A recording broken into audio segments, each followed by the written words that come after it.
फसल बीमा योजना पहले भी थी जब यूपीए की सरकार थी, लेकिन वो किसानों के लिए नहीं थी। जो बैंकों से जो लोन लेते थे किसान, उस लोन का बीमा था।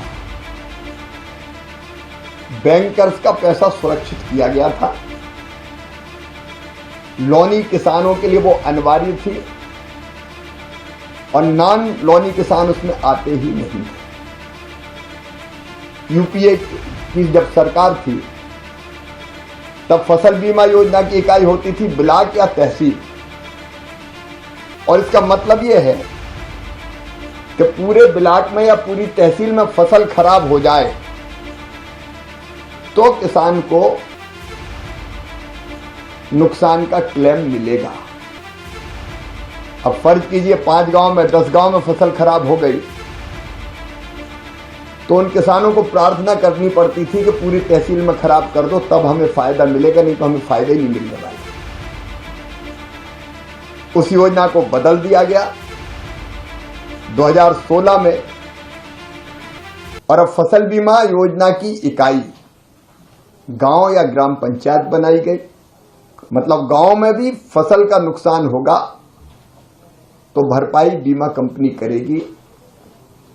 स्थानीय आपदा को उसमें शामिल किया गया, मतलब एक किसान का भी नुकसान होगा तो उसको नुकसान की भरपाई की जाएगी।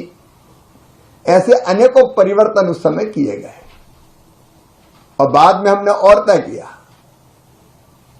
कि बीमा कंपनी अगर क्लेम के भुगतान में देर करती है तो 12% की दर से उस पर ब्याज किसान को देना पड़ेगा जितनी वो देर करेगी।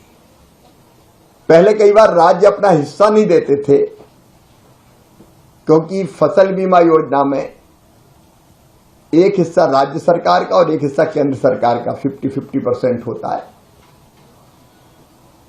तो राज्य डिले करते थे तो पैसा बहुत डिले हो जाता था। अब केंद्र सरकार ने कहा कि नहीं, हम अपना पैसा तत्काल किसानों के खाते में डाल देंगे।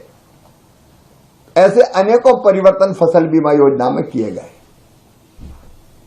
और आज उस फसल बीमा योजना के लिए जितनी धनराशि की आवश्यकता है, आज केंद्रीय मंत्रिमंडल ने प्रधानमंत्री फसल बीमा योजना को और मौसम आधारित फसल बीमा योजना को 2025-26 तक जारी रखने की स्वीकृति दी है, जिसमें कुल बजट 69,515 करोड़ 71 लाख रुपया